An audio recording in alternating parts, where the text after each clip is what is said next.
Hi, I hope you are uh, hearing me. If no, let me know, please in chat maybe.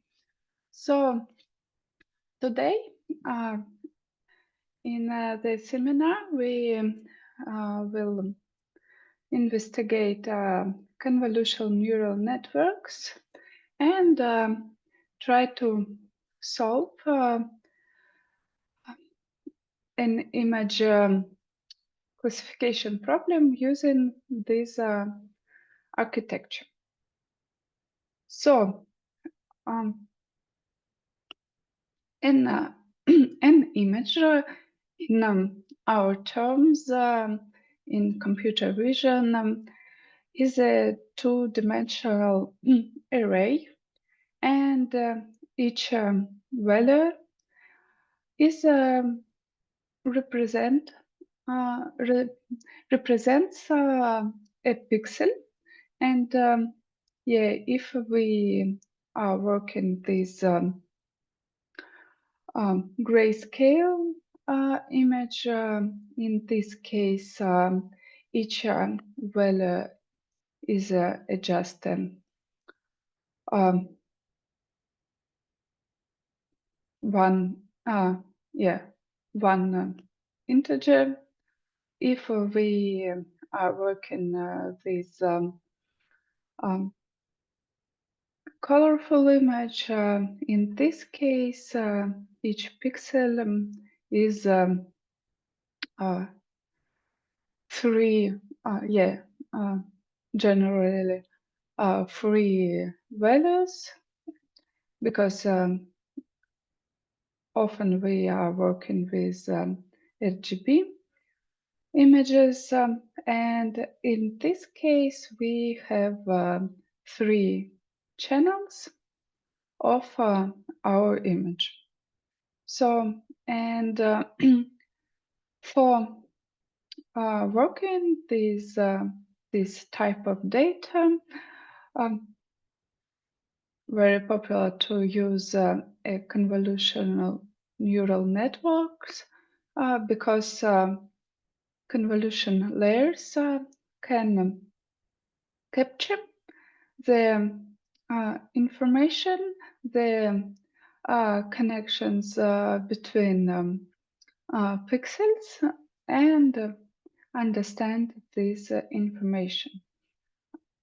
So about here I add the link, and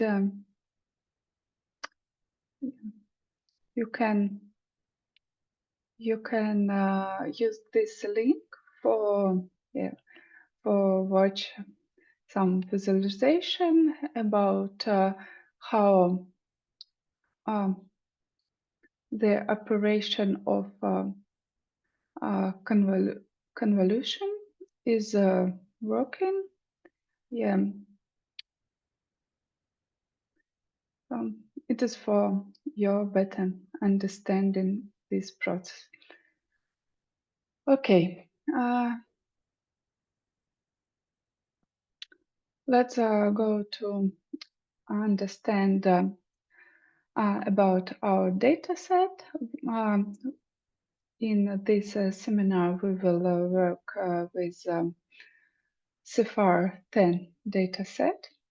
It is a popular dataset, not so big, just contains 60,000 of color images, and yeah, each image isn't a big tool, just 32 to 32 pixels. And of course, in RGB channels, because today we will try to work these colorful images, and we will solve the task to classify these images into 10 classes. We have two parts of our data sets. First, it is a train and contain 50,000 images, and a little part for testing, just 10,000 images. I mentioned before that there are a lot of data sets in the framework Torch Vision dataset, and today, we will download this CEFAR 10 dataset from this framework.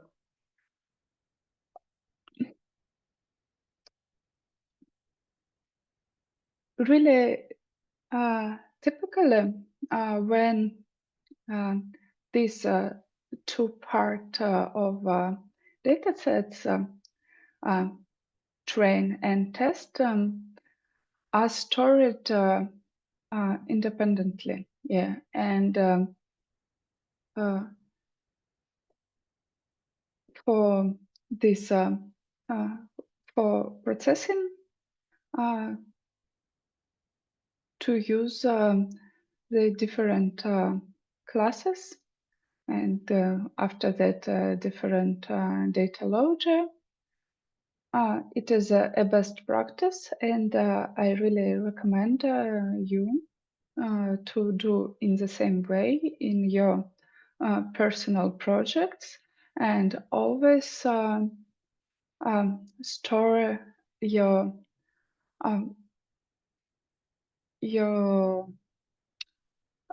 data for final testing.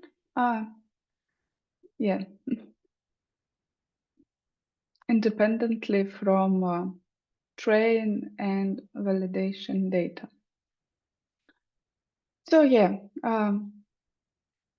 we after this data set was downloaded, we need to wrap each part using data loader. And yeah, we use data loader for being able to iterate our data set by batches. Yeah, each image in this case is a three-dimensional tensor, and how we can see, we have three different matrices. What represent three different channels. Yeah, we can see these examples of our data sets here. I think really easier for understanding for we need to do. And before we will start to solve this problem using convolution neural networks, we try to solve this problem using dense neural networks just for having a baseline for this task. Okay, we try to use a really simple architecture, just two dense layers, and yeah, and ReLU activation function.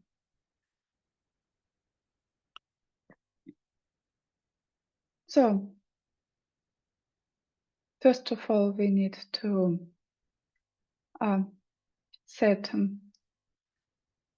the device what is available for us. and initialize the class, the example of our class. This dense neural network architecture. We solve the classification task to many classes, so we need to use cross entropy as a loss function. We stable learning rate optimizer and criterion here. So we could mention some constants like batch size and learning rate. We were written by caps lock. Yeah. During this seminar, I decided don't have some experiments. These changing this hyperparameter. Yeah, we remember that batch size, learning rate are hyperparameters too, and our score, our optimization process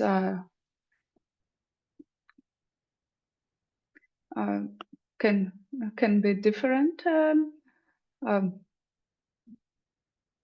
by respect these different parameters, but I decided to fix them. So, and in your project, we decided to fix some hyperparameter or other some constant. I really recommend you to use some global constants for that, and sometimes really helpful to create some different file for storing these constants, and don't try to write by hand in each place these constants. Yeah, this is a good practice too, and please remember about that. So yeah, after we established architecture, criterion, and optimizer, we need to also write some functions for train validation process, for testing. For example, here some simple example about a function for train and validation. So here you can see some example of decorator. This yeah, if you didn't use before this option of Python language, I recommend you to get into how you can use that, because it is really useful tool. Because, for example, sometimes we want to be able measure the time what we spent, for example, by training, by um, prediction, yeah, and we don't need to um, write in each part of our uh, our code, yeah, get time and get time again. We can uh, we can write the functions, one functions, and use these functions to wrap each other functions, for example, for training, for testing, like here. Yeah, a good practice too. So it was these mentions were about some good practices in using Python. Yeah, and come back to training our models. So yeah, um, we started the train process here. Okay, okay.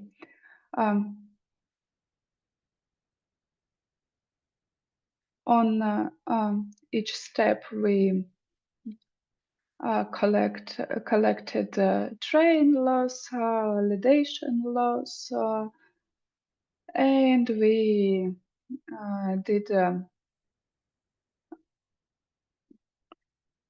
25 epochs, and know how many time we spent for that. And let's go to see to our figures. So we see that we have some um, waves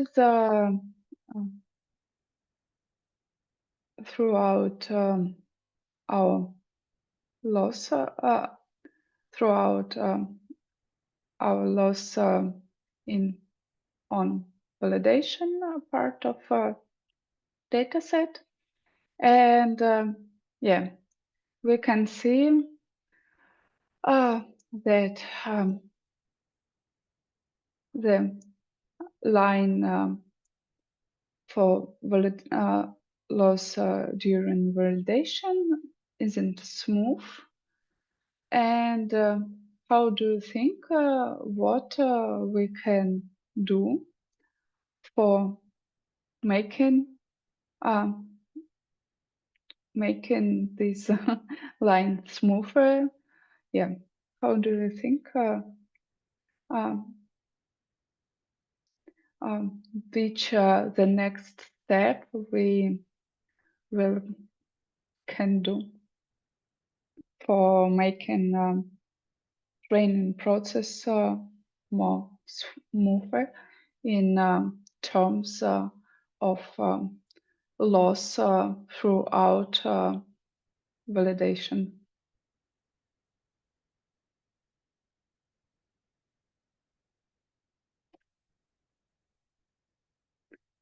So, any ideas?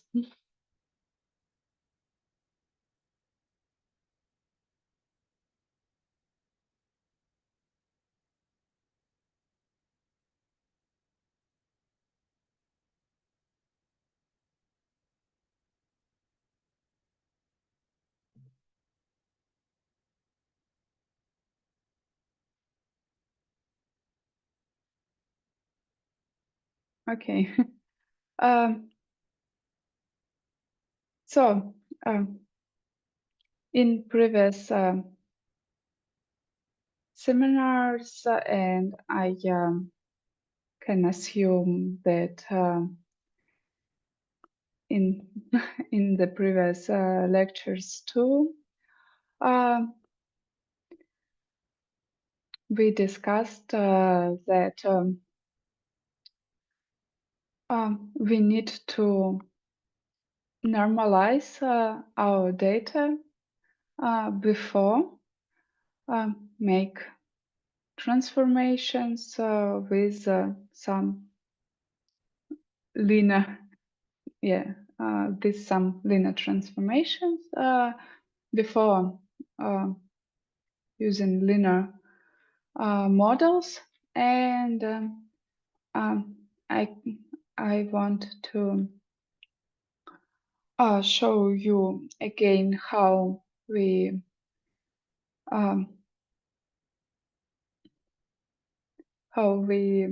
transform our data. In this case, we can see that we have only changing the data type to tensor, and that's all. We don't have some other transformations, but we established this architecture, these two linear transformations, two dense layers. And before that, of course, now all our images, it is just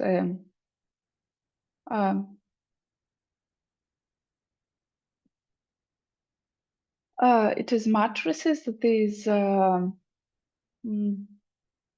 values from 0 to 235. It is big, not centered data values, and these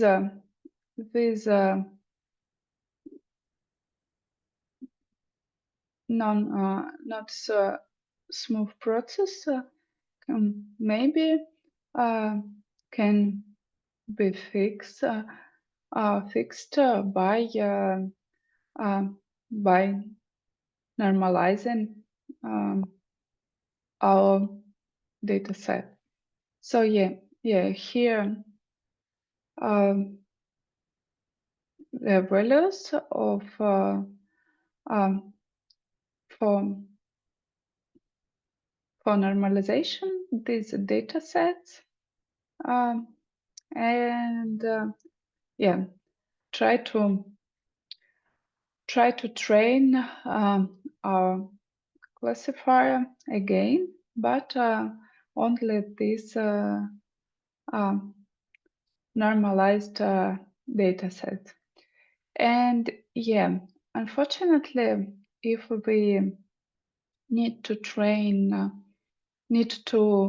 change transformations, we need to download again our datasets, these different transformations, and wrap again this part of datasets using data loader. And we can't change transformations after we download it and wrap our data. So here some clues why normalization process of data can help to make our training process more smoother, and and maybe increase the quality of our predictions. So yeah, let's try. And yeah. So this our baseline.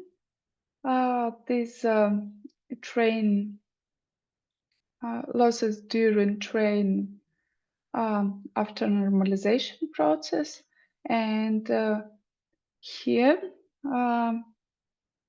the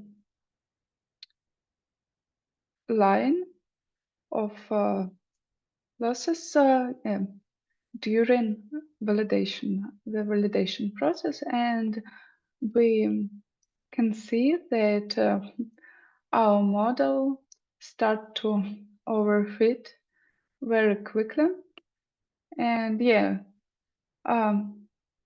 we can get some better loss after a couple of epochs, but yeah, we started overfit very quickly, and yeah,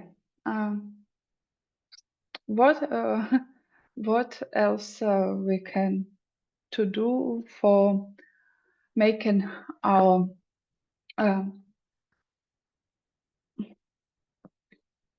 our model better, for making our predictions more exact. So yeah, for example, just try to add some more linear layer, uh, one else. Yeah, mm, try to make our architecture more complex. So yeah, maybe we need to add some power, more power to our model, and maybe it can help us. So yeah, try to learn again. Yeah, this now we will do only 10 epochs for training. Yeah, just uh, just for quickly results. So yeah, and try to compare,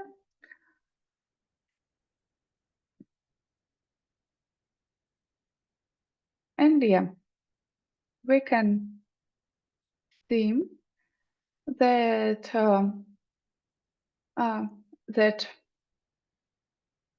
we received um, better loss. These uh,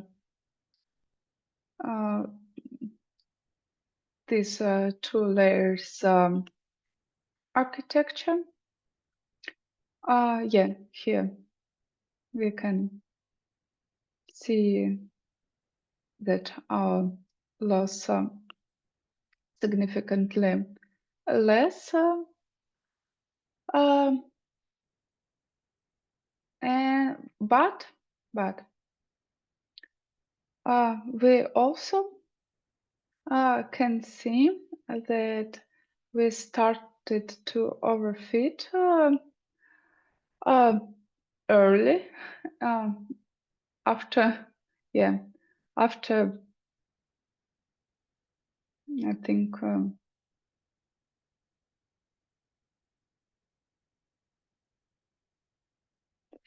6 epochs. Um, they started to overfit,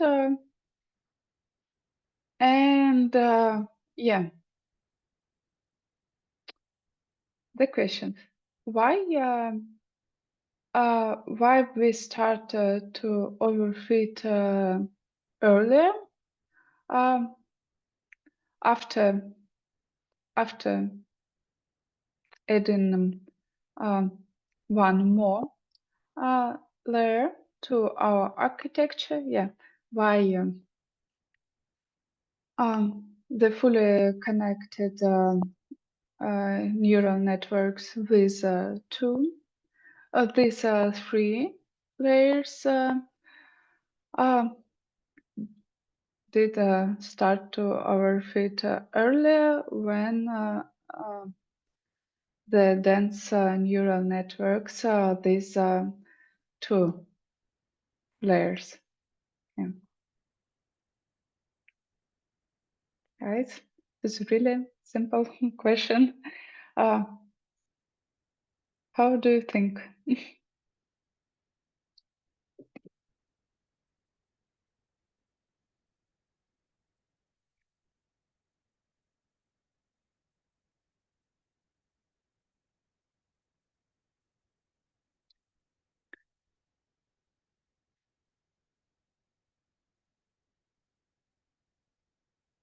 So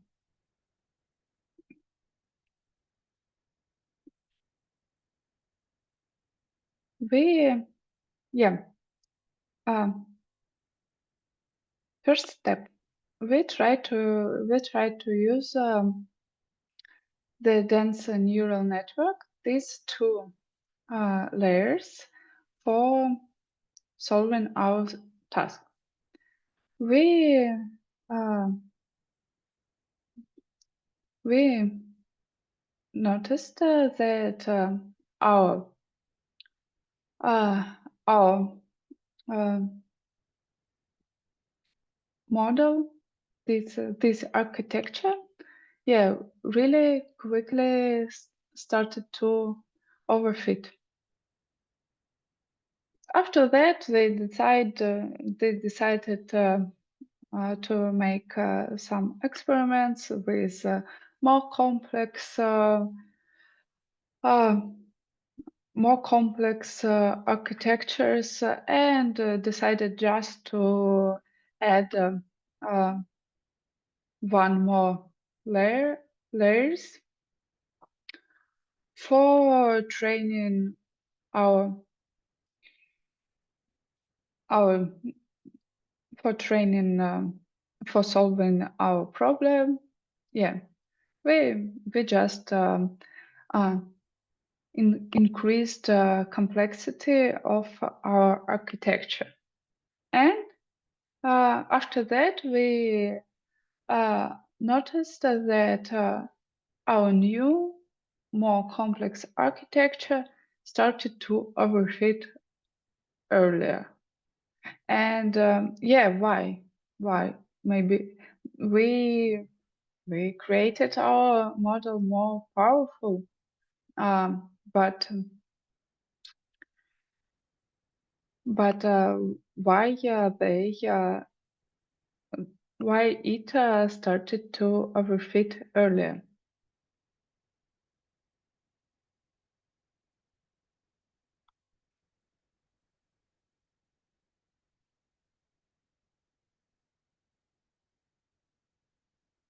guys? Any ideas? What the first um, the first thing? What did you remember or went? uh, any thoughts?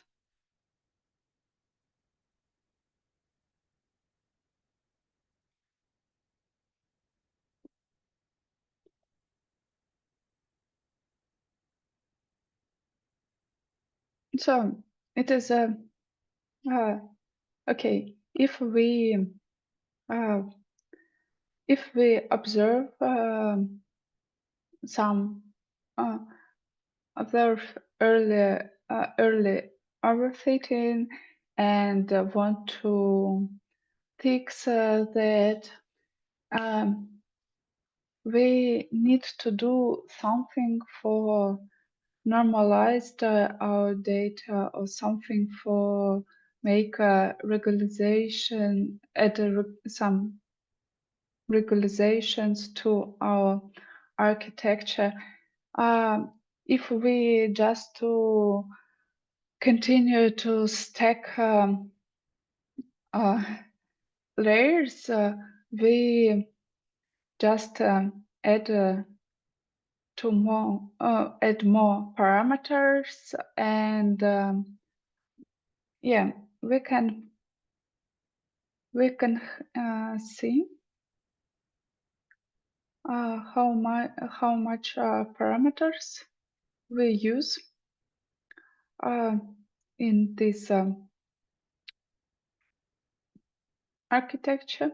Yeah, we are using around 2 million parameters, but we have only uh, 60,000 examples, and yeah, looks like as our our architecture significantly more bigger, more complex for solving this task. This uh, so little data set. Yeah, and if we continue try to just to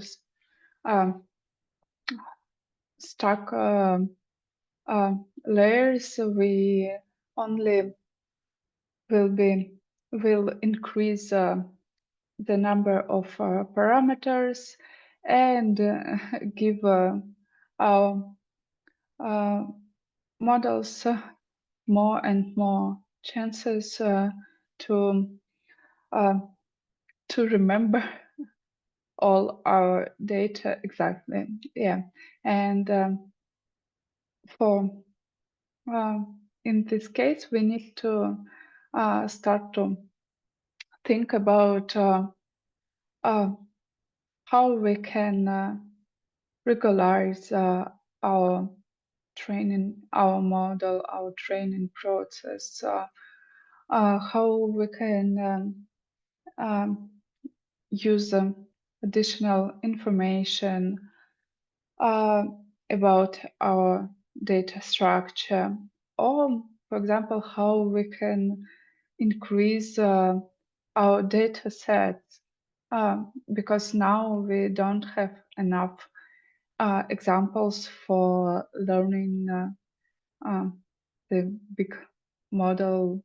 There's a lot of parameters. Yeah, it is about we need to when we need to um,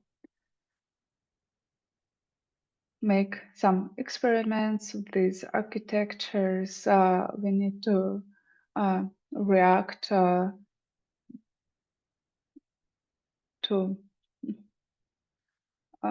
we need to understand how how our training process are going, and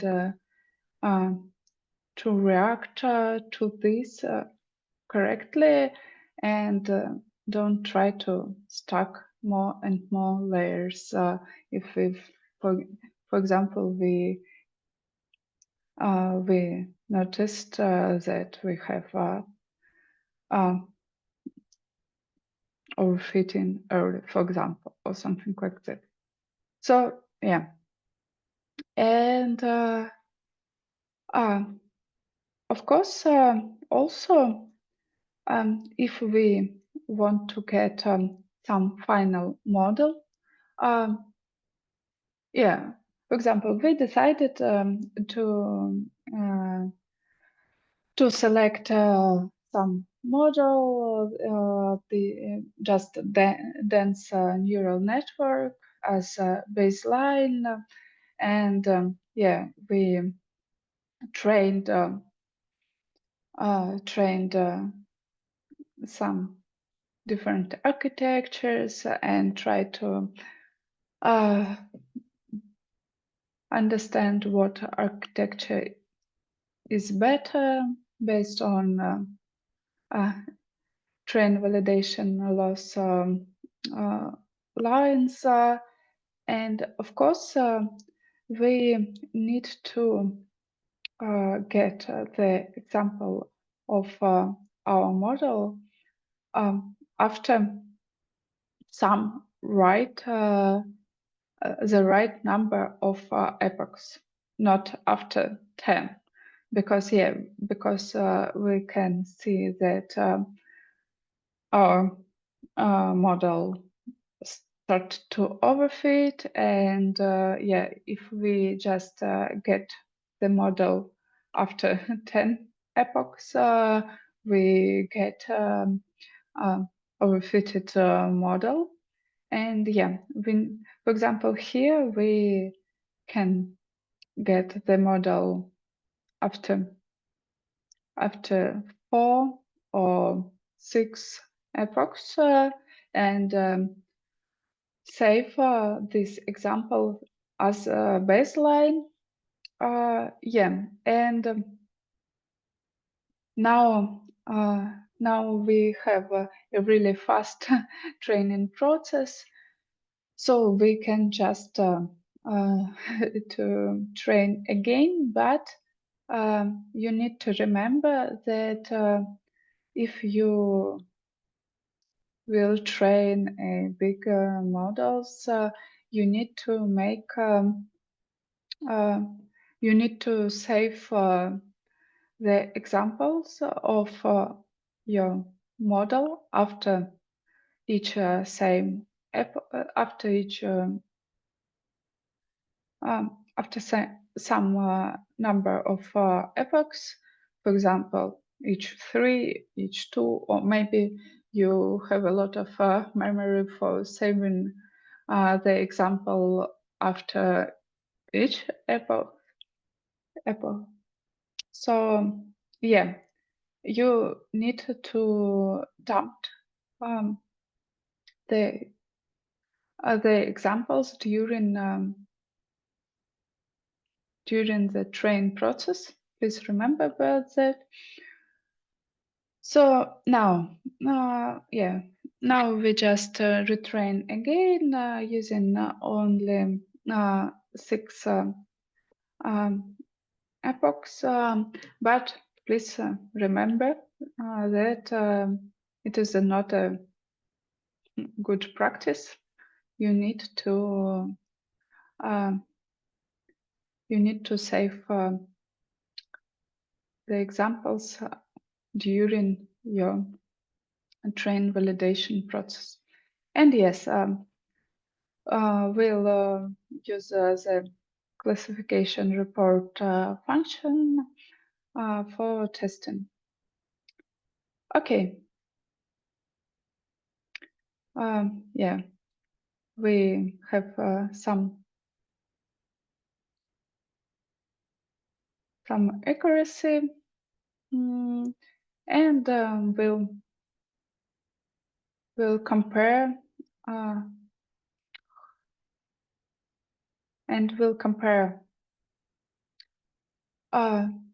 the accuracy from the next models architectures this value. And now we split it our data set into 2 parts, train and test, and we make experiments and selected hyperparameters based on the losses during on the losses on the validation part of our data set.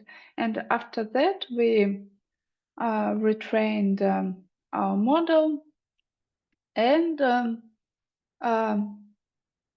measured the final score on this test sample too. So how do you think if we will train a model or solving some task in real world in the industry, we will use the same approach, or we will split our data in a different way? How do you think?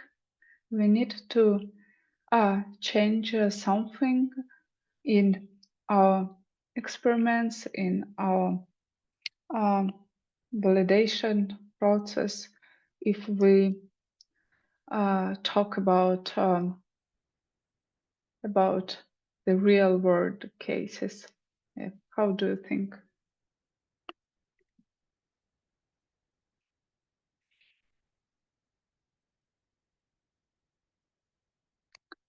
And yes, we need.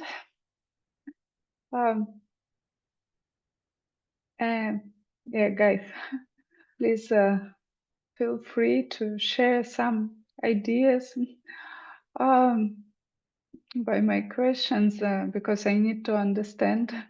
Do you understand what happening now, or maybe need to some more explanation?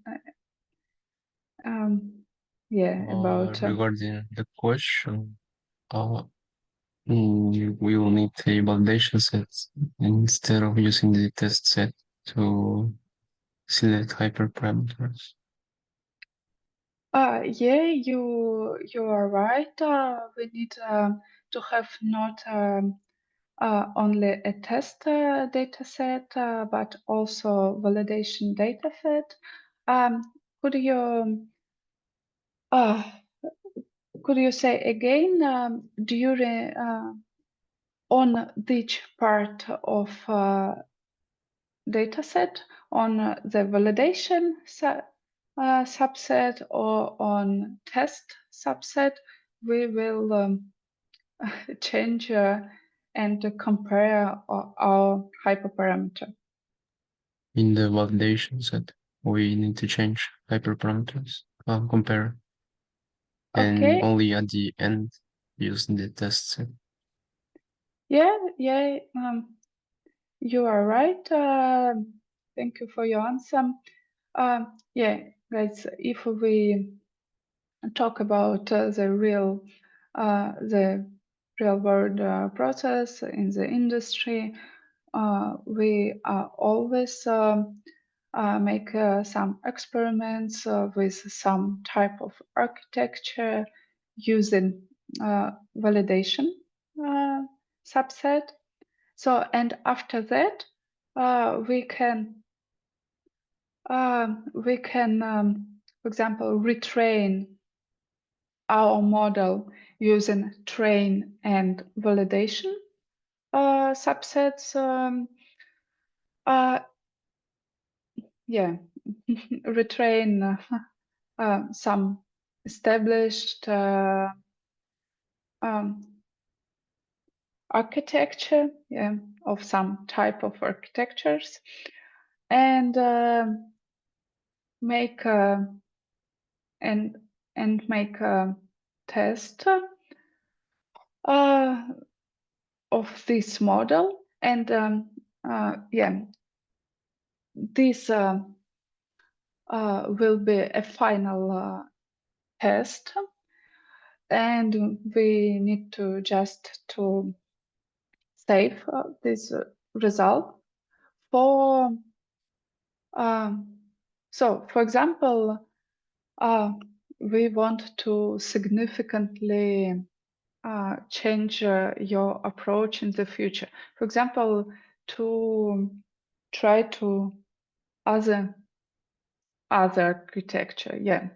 And in this case, you need to again to start to make some experiments with significantly different approaches, and yeah, to select hyperparameters during validation, and yeah, score measure the final score on test, and after that you can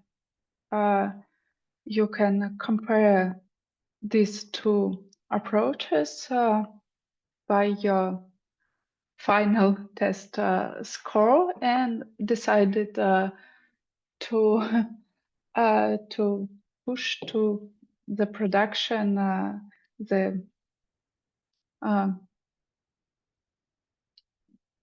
changes or not. Yeah, you have the significantly better results or not. Yeah.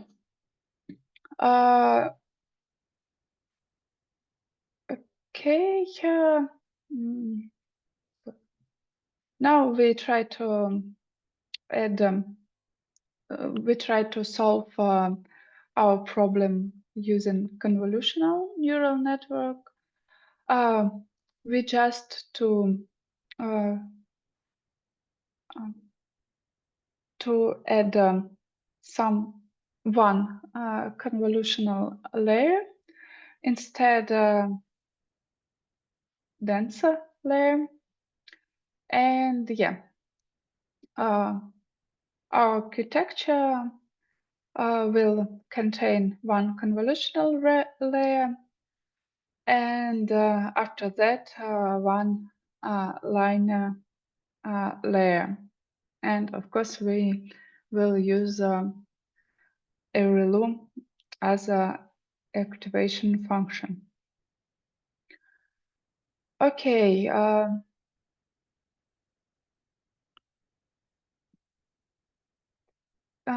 Here we need to establish some parameters. For example, the first parameter is how many channels we have in our previous data.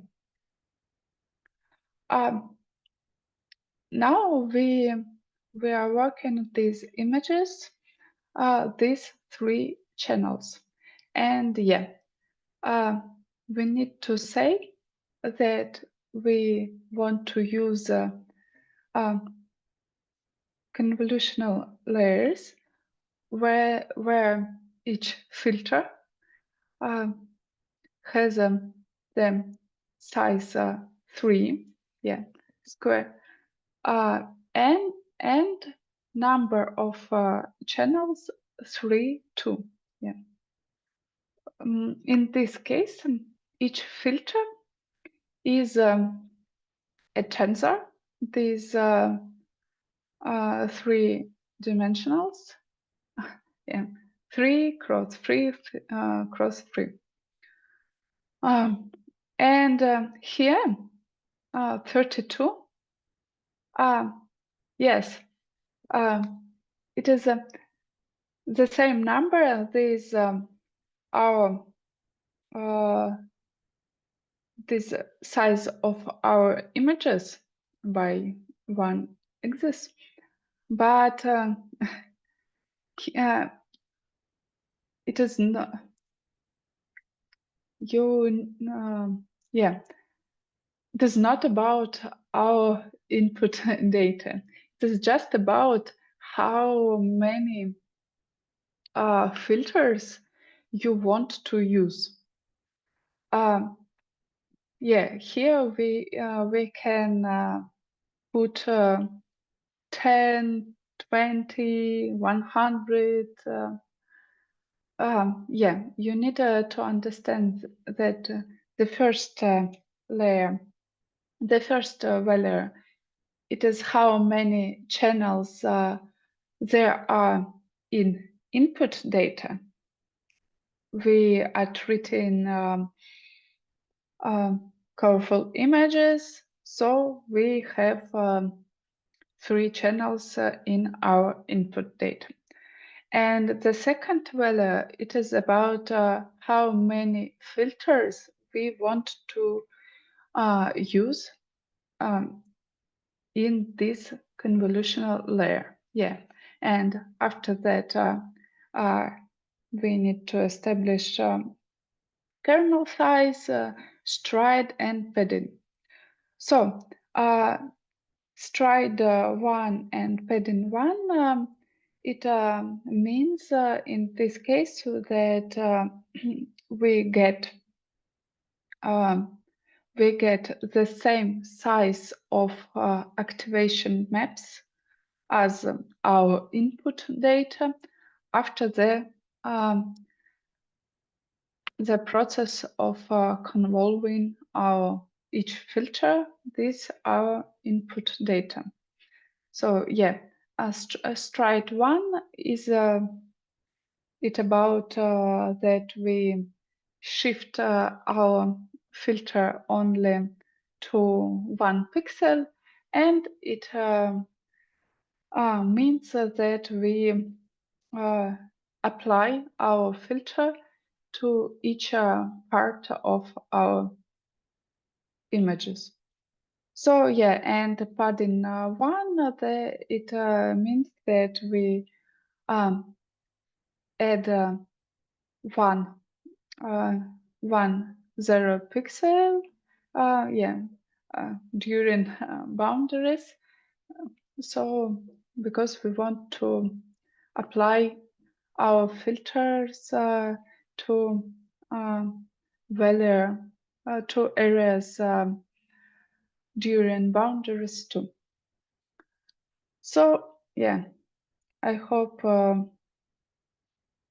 it is clear about parameters. Yeah, and after that, we need to apply dense layer. So after this convolutional layer, we will have the outputs, these 32 channels, and this same other exists. So yeah, we after applying each this layer to each image, we get some other three-dimensional tensor. This 32 channels. So we increase the representation of images, not decrease, and it is normal. So yeah,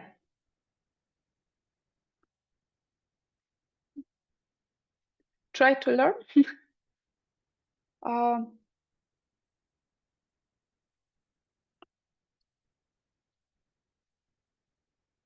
Okay, we can see that train loss started to be significantly less, and validation, yeah, we get a better result during validation process too. And yeah,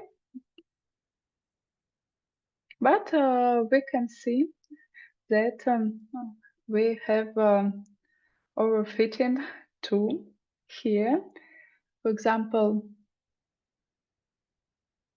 After the third step, we started to overfit, and if we need to jump some example of this architecture, we need to get the model after three epochs. So why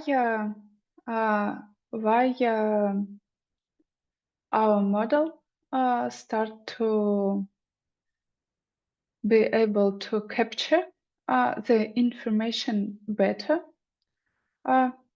when we added the convolutional layer. Why the convolutional layer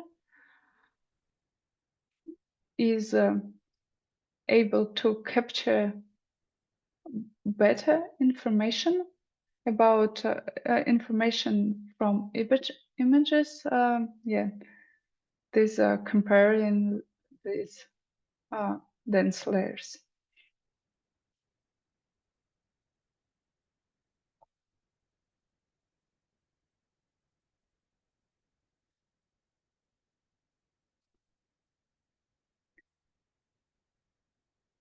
Really simple questions, guys.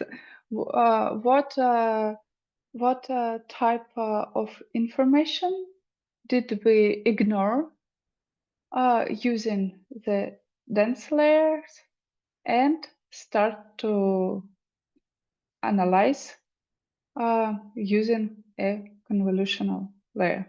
What do you think?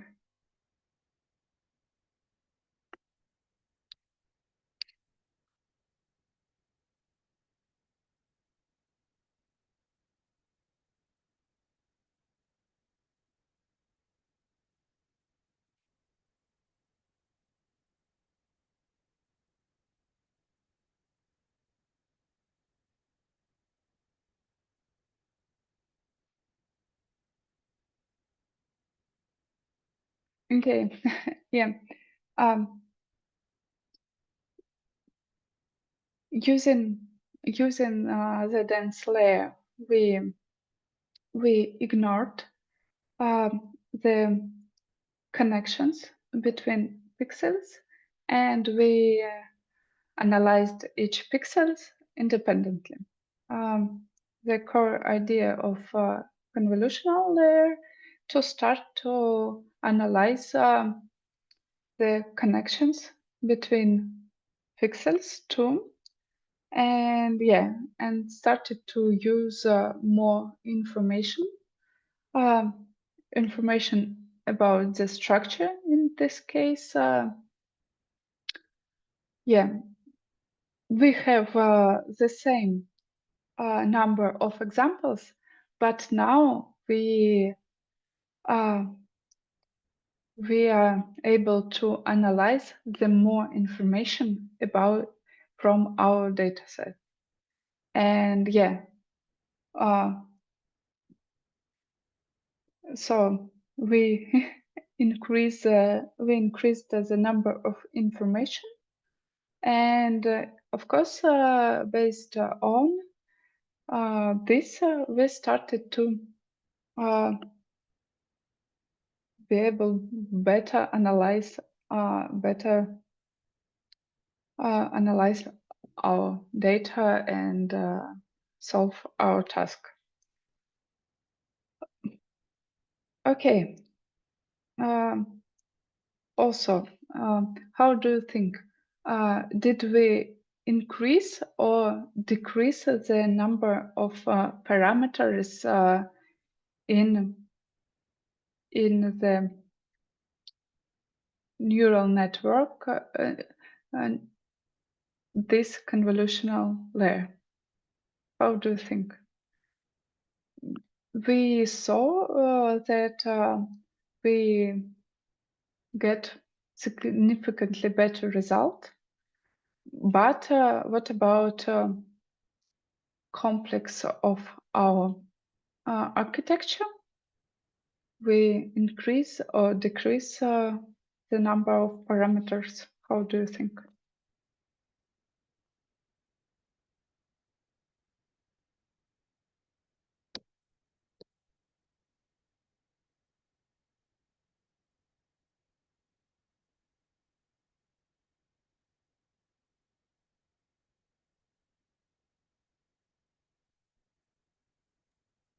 It decreased. Yeah. Why? How do you think?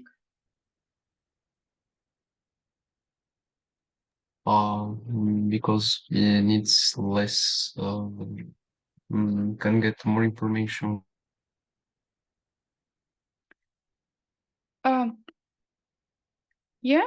So you are right. We significantly decrease the number of parameters. Yeah.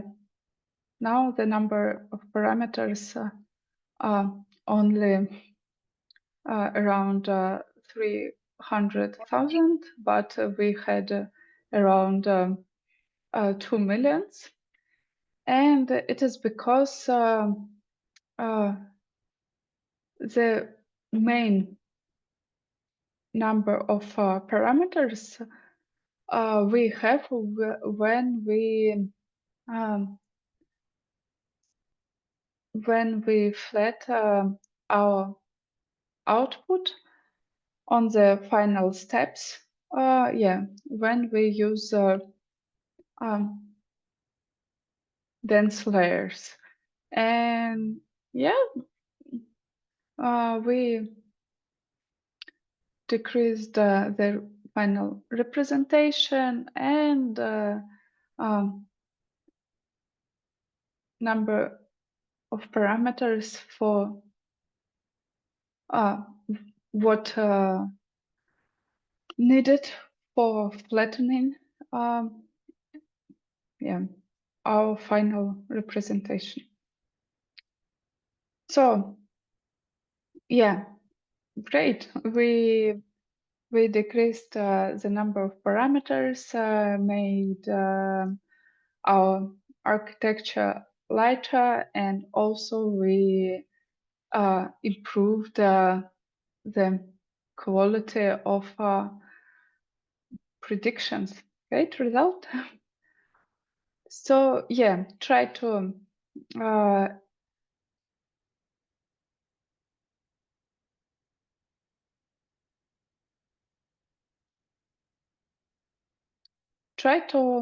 mm, add one more convolution layer, and yeah, um, the first layer will be using 32 filters, and after that we will aggregate uh, activation mates using uh, 16 filters. So yeah, because for example,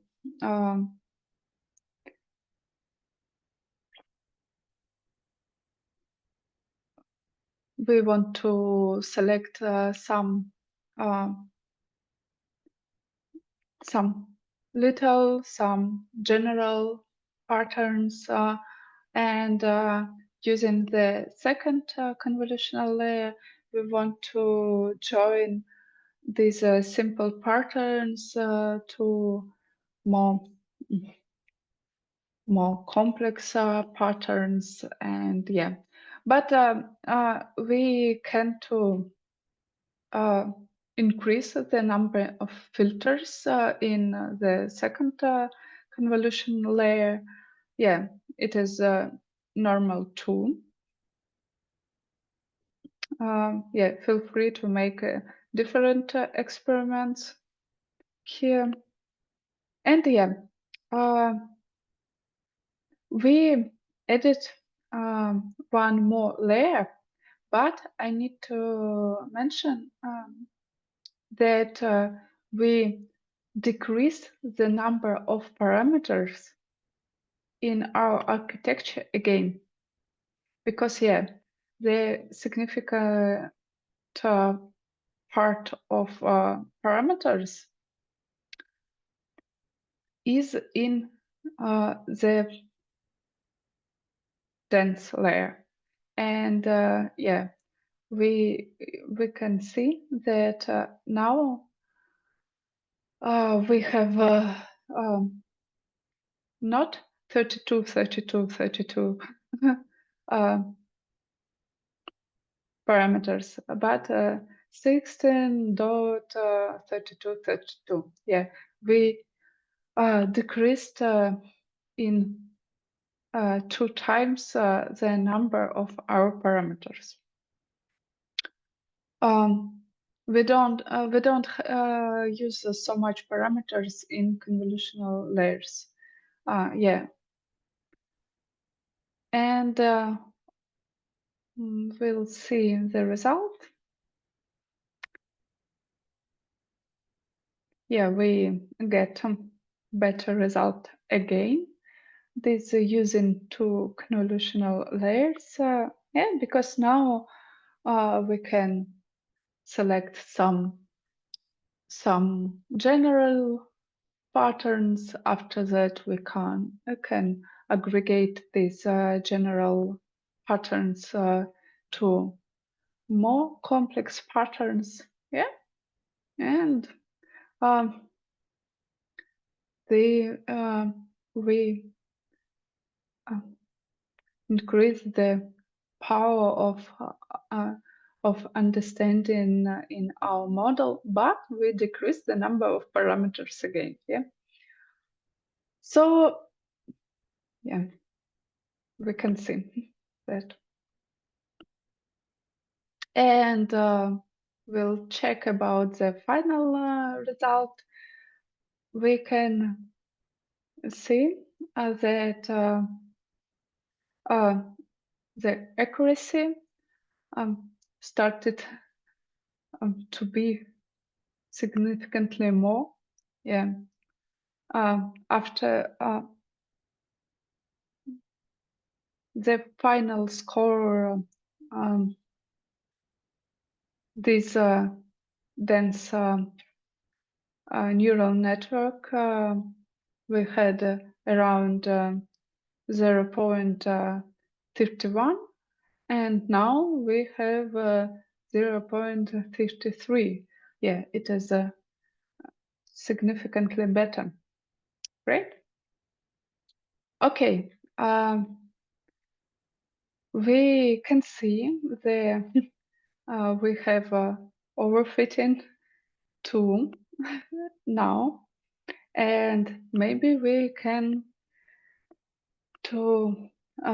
try to do something for increasing our score, but make our training process more stable, not so fast this so early overfit. Then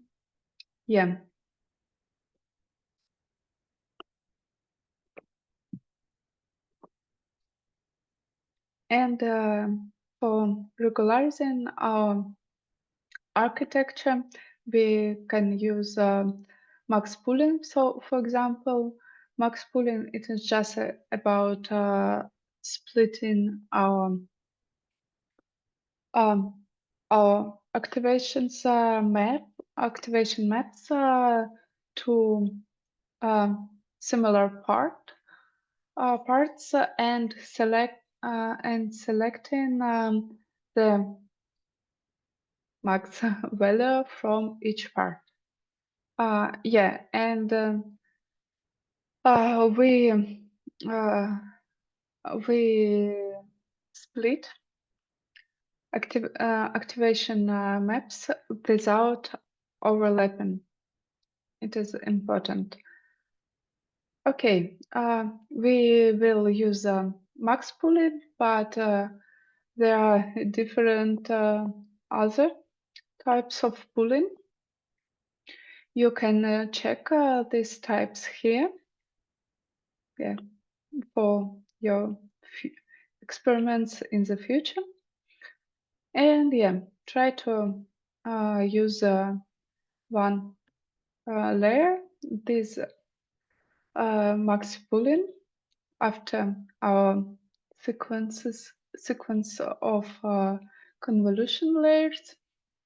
So yeah, and we use max pooling, this kernel size 2, and it means that we split our activations map to squares of 4 pixels. These 2 pixels by each axis, and yeah, and select the value from each part, each 4 pixels, this maximum value. And yeah, by this process we increase the number of we increase the final representation of our images before applying the dense layer. Yeah, by 2 times by each axis, and yeah, in this case we again increase the number of our parameters, but we'll see to the result. And yes, so we can see that using of max pooling made our training process more stable, and yeah, we now we started to overfit not so hard, not so early. Yeah, because max pooling is a type of regularization for neural networks. Okay, there is some special type of pooling, adaptive pooling, and for example, you can use this layer for treating the images, these different sizes. Yeah, it will. Now we have all images in one sizes, but in the real world, it is not only not always this case. Sometimes we want to be able to analyze the images of different sizes, and in this case, please use adaptive pooling. So yeah, here I add some example of how you can add this layer to your architecture. So, and also we can use the batch normalization in convolution layers, convolutional neural networks too. Yeah, because convolutional layer is a linear layer too. I think in in the lecture, yeah, it will be, it was explained. So yeah, try to use the batch normalization layer in our architecture too. Yeah, for example, we can add a batch norm after each convolution layer, but uh, we can add not so much, but not so many batch normalization layer, maybe only after the second convolutional layer. Yeah, you need to understand that you uh, don't need to add the batch norm after each layer. But here we will try to add after each convolutional layer. So yeah, and what happened? Oh,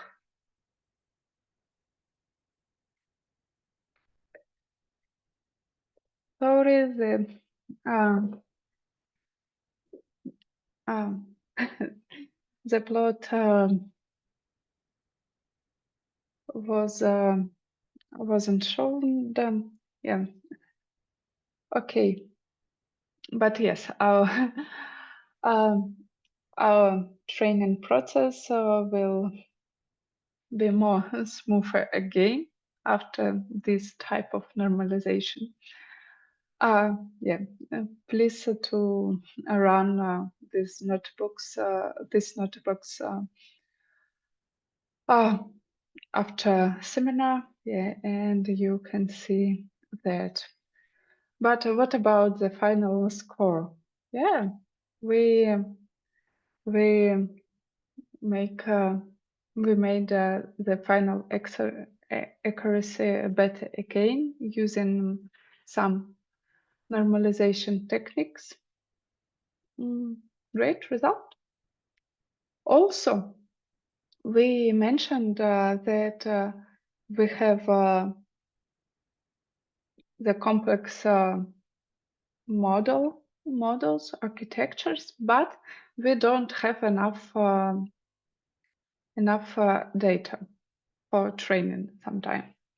So very popular technique is data augmentation.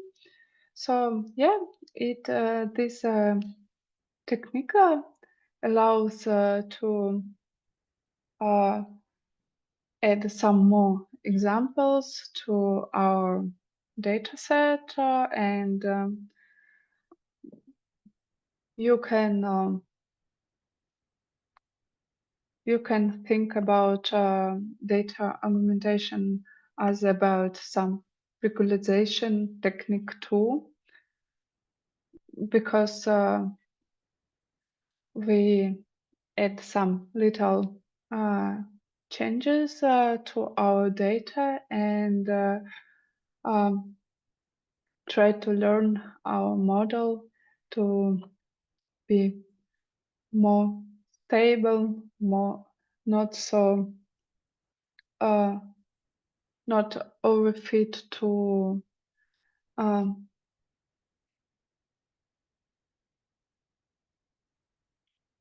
yeah, to some samples, and yeah.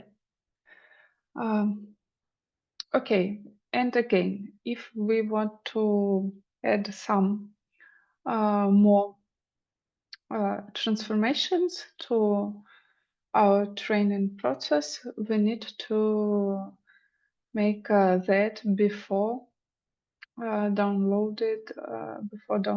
before wrap our data using the dataset class.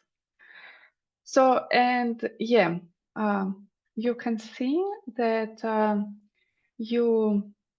that we changed the transformations only in train data set. Yeah, we don't need to add more data in our test data set. So yeah, and I think I have the last question. So you can see that we add some random horizontal flips and some random crop. But before we mentioned that horizontal and vertical flips are very popular transformations. But why here we decided to use only horizontal flips, but didn't use the vertical flips? How do you think?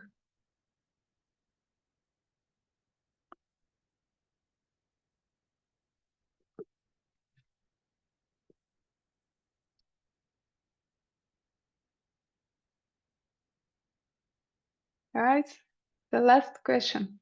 Any ideas?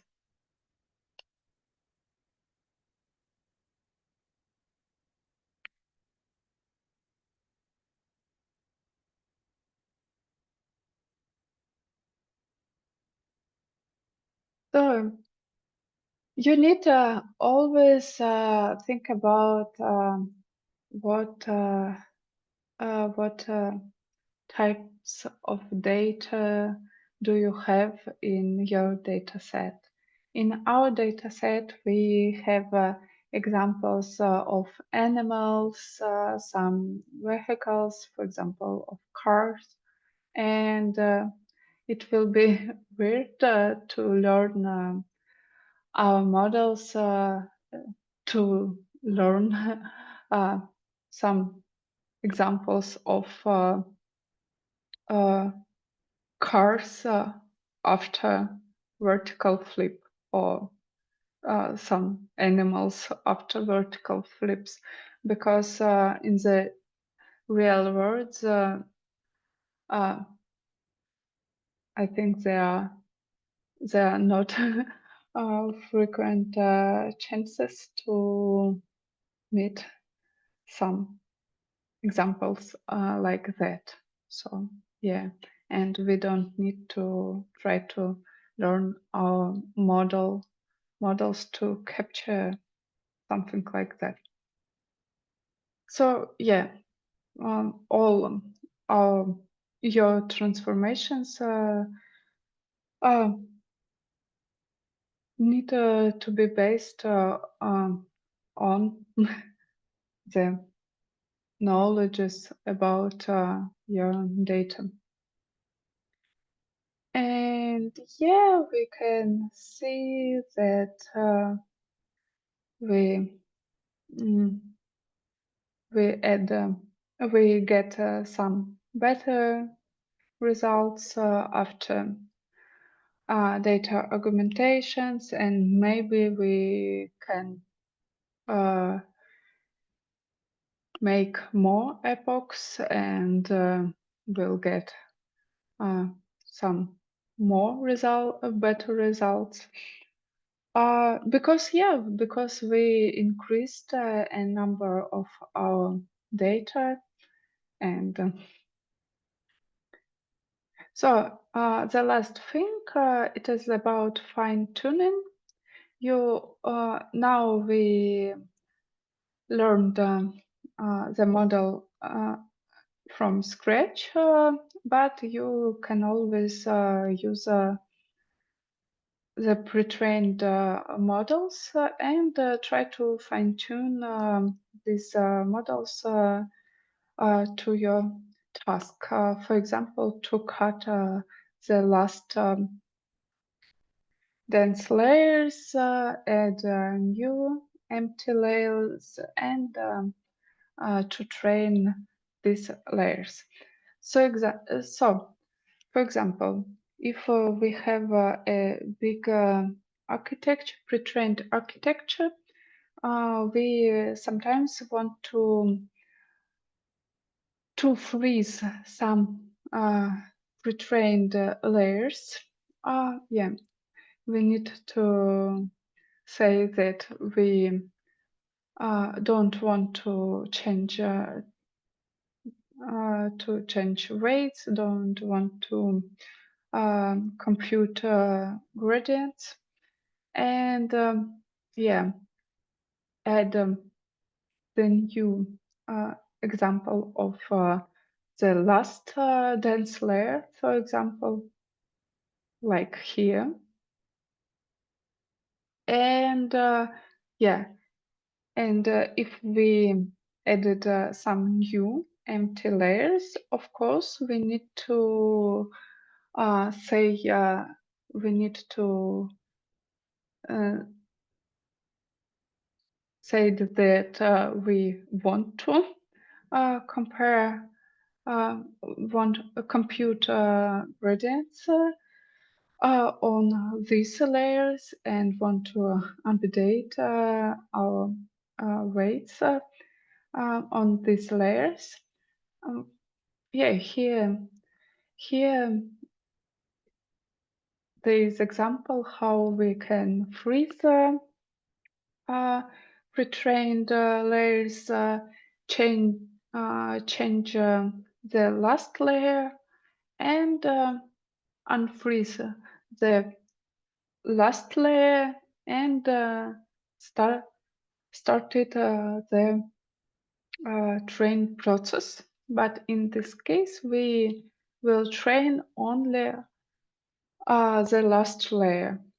Yeah, and yeah, we can see that we don't have some better results, but because because we have retrained models on the different data sets, and we retrained only the last uh, layer, but uh, this architecture um, can select features from different data sets. And for example, we need to retrain a little bit the previous layers too, because we want to be able to capture features from our data better. So yeah, on this on this simple task to learn from scratch is better, but if you have a more complex task, we always need to try to use some pre-trained models. It is a good practice, but yes, sometimes we need to retrain not only the last layer for predictions, but retrain some previous layers for better understanding features from your new data set too. Yeah. So yeah. So thank you for your time. Um, that's all about convolutional neural networks for today. So if you have a question, please feel free to answer.